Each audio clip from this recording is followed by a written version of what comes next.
It's happened to Zelda. It's happened to Animal Crossing. It's even happened to Pikmin. And it never stops happening to Mario. Successful Nintendo franchises get sequels like nobody's business, but what exactly are the options on the table for the mighty Splatoon? First of all, let's look at how quickly and why spin-offs are created for Nintendo's premier franchises. In the case of Mario, the character was designed from the off to have an everyman mascot appeal, and the first Mario games arguably were the spin-offs, with Donkey Kong being the original. Mario cameoed in a whole range of sports titles, while the first definitive console spin-off with the Mario title was 1990's Dr. Mario on the Famicom and Game Boy. Zelda, on the other hand, took a lot longer to spin into anything different, assuming of course we're ignoring the CDI games, and even today Zelda spin-offs are generally quite obscure, such as the Tingle titles, and 2019's Crypt of the Necrodancer mashup, Cadence of Hyrule.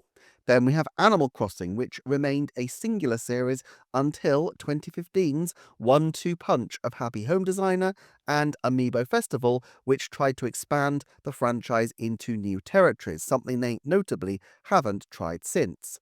As for Pikmin, that franchise was 16 years old before Hey Pikmin made its modestly received debut on 3DS. Since then, it has also received two mobile spin-offs, Pikmin Bloom and the less widely noticed Pikmin Finder. Basically, while spin-offs of big franchises are likely, Nintendo are quite strategic with how they use them. For franchises they want to push, like Zelda and Fire Emblem, having occasional Warriors titles is very helpful, as it keeps the profile of the franchise up and it interacts effectively with the kinds of content that the original games utilize. The Warriors titles can tell new stories using existing locations and characters and assets while simultaneously feeling fresh and new. Plus, they are relatively easy to put out. Animal Crossing Amiibo Festival probably also falls into this kind of category. These games aren't particularly linked to the original franchise. You could imagine reskinning them fairly easily to fit different franchises, but it's a useful way to keep the franchise in the forefront of people's minds, something particularly helpful on the Wii U since it was the first home console since the franchise was created not to have its own Animal Crossing title. On the other end of the spectrum, we have the Pikmin mobile titles, where the focus seems to be simply on outreach.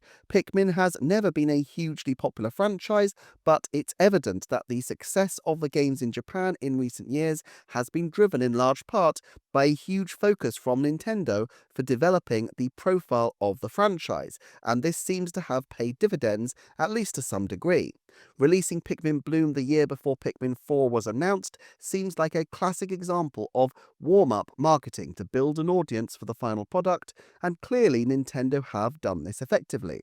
On the other hand, the Animal Crossing Happy Home Designer game appears to have been a genuine way to expand the franchise out and do something different, as shown by the fact that the concept was reintegrated into the original series as DLC for New Horizons in 2021.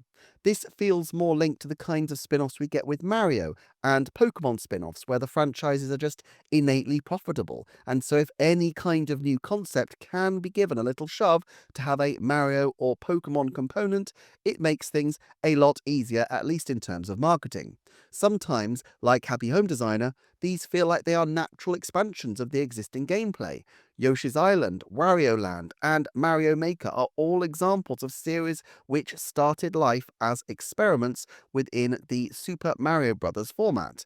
On the other hand, some, like Mario Strikers and Mario Plus Rabbids, seem to have originated as a way to give a Mario-like gameplay to a completely new genre.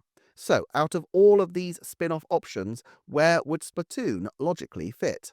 Firstly, it is still a young franchise, 10 years old in 2025, so I think Nintendo would be cautious about splitting attention from the core games too early, but 10 years might be the kind of milestone to maturity it needs for a spin-off to be considered.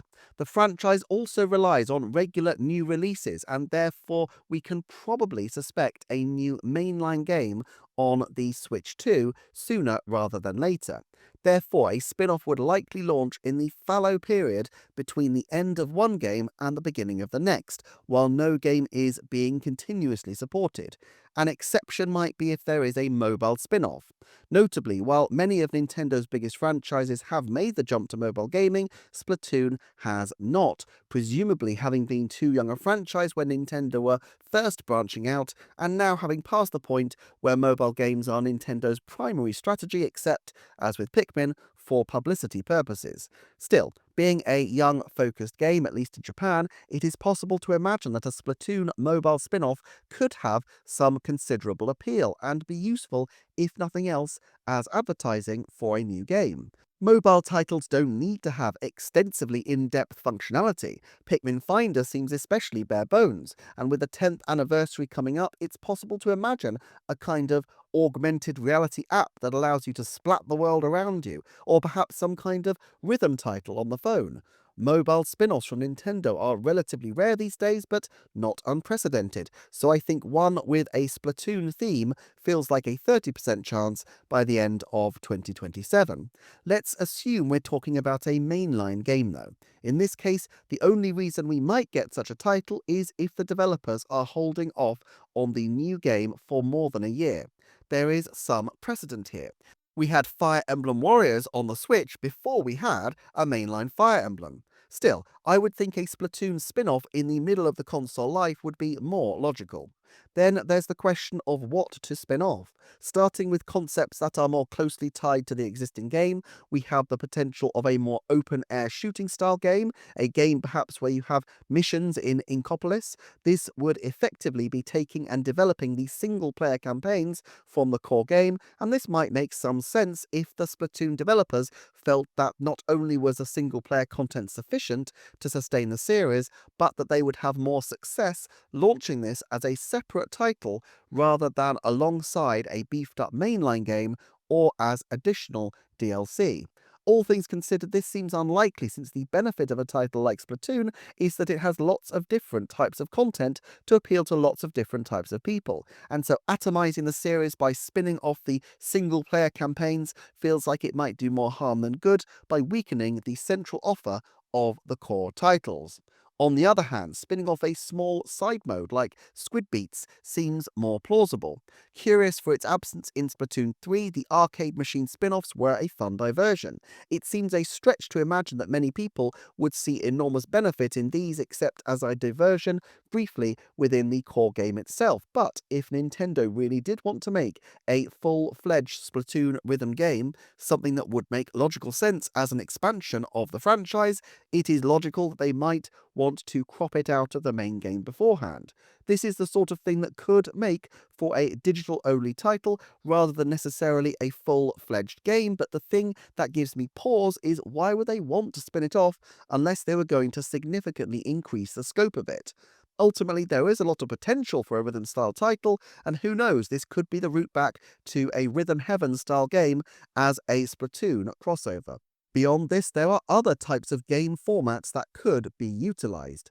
Given my undying love for titles like Shining Force and Advance Wars, it is probably not a surprise to regular viewers to know that I think a tactics game has huge potential in the Splatoon franchise, and I really think it does. In fact, I sometimes think that Mario plus Rabbids would have been far more interesting as a Splatoon game. Splatoon matches are highly tactical at the best of times, but they are also tests of shooting skill and reflexes.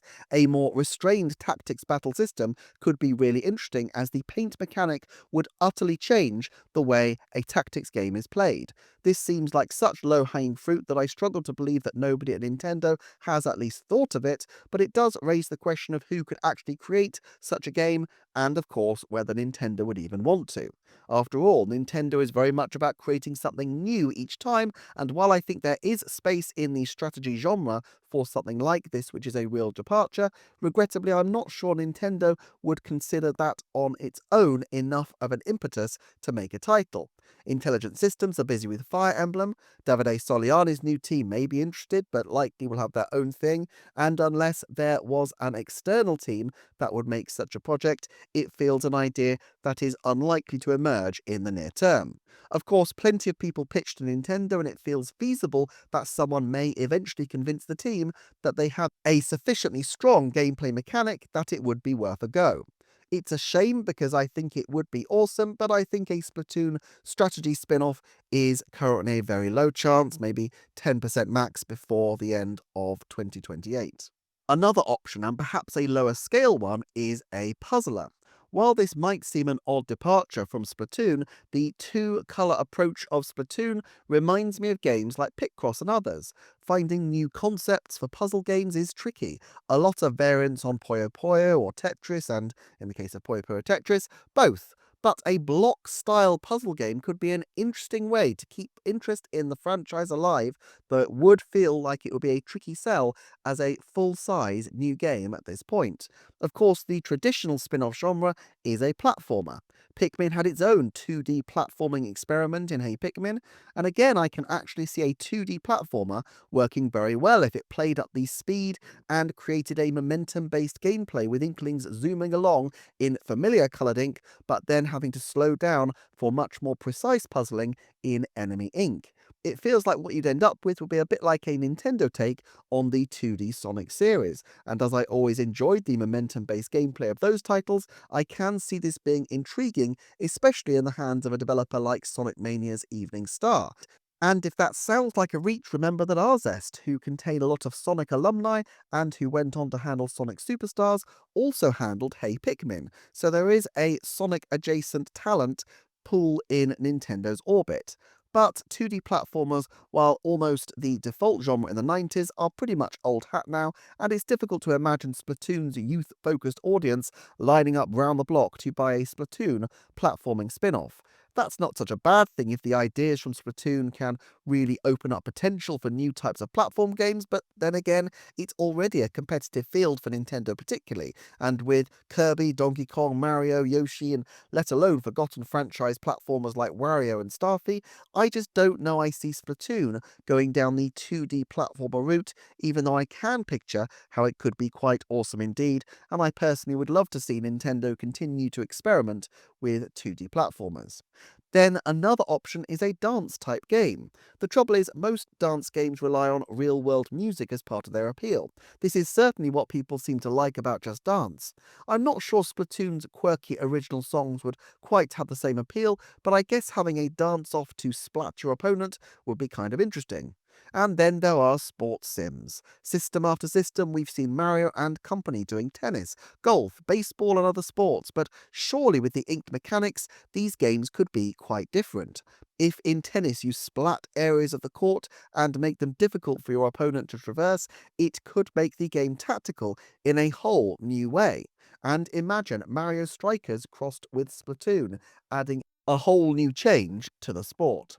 Incidentally, a little after I scripted this video, this topic was raised on the Kit and Krista podcast, and Krista Yang mentioned the concept of a style-savvy game for Splatoon. While a fashion-focused Splatoon does sound intriguing, I wonder whether this risks being too much of a niche within a niche. Splatoon is pretty big, but not everybody may be into the fashion mechanics, and if the Splatoon elements put off fashion game fans, it could end up being a game that falls between two stools. Frankly, I think the fashion game spin-off the world needs from this team is the hugely overdue Able Sisters spin-off for Animal Crossing, but that's probably another video. When I shared the draft script of this video on Splatoon, Ollie made another insightful point highlighting Splatoon 3's new table turf mode. As with any original mode, one has to assume that the potential for it to spin off is reasonable, but since Splatoon has a history with smaller side modes, it's not clear if this was ever the intent, or even if table turf has the scope to become something bigger. I can find no specific discussions from Nintendo on table turf mode in any depth, and little evidence to suggest how well it's actually been received, though Game Rant referred to it as a surprise hit, and asserted that starting as a side mode meant that Nintendo never meant it to take off as it did. I'm not quite sure the evidence base they're using for either statement. Obviously, the base rate of small side modes becoming games in their own right is low, but it's not like Nintendo has no form at all. Consider how Captain Toad Treasure Tracker spun off from Super Mario 3D World only about 11 years ago.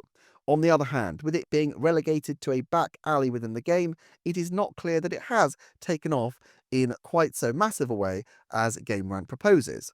Still, the fact is, Splatoon's ink-related mechanics are so original and interesting that I could imagine quite a few routes for Nintendo to create interesting and different spin-offs using the core ideas.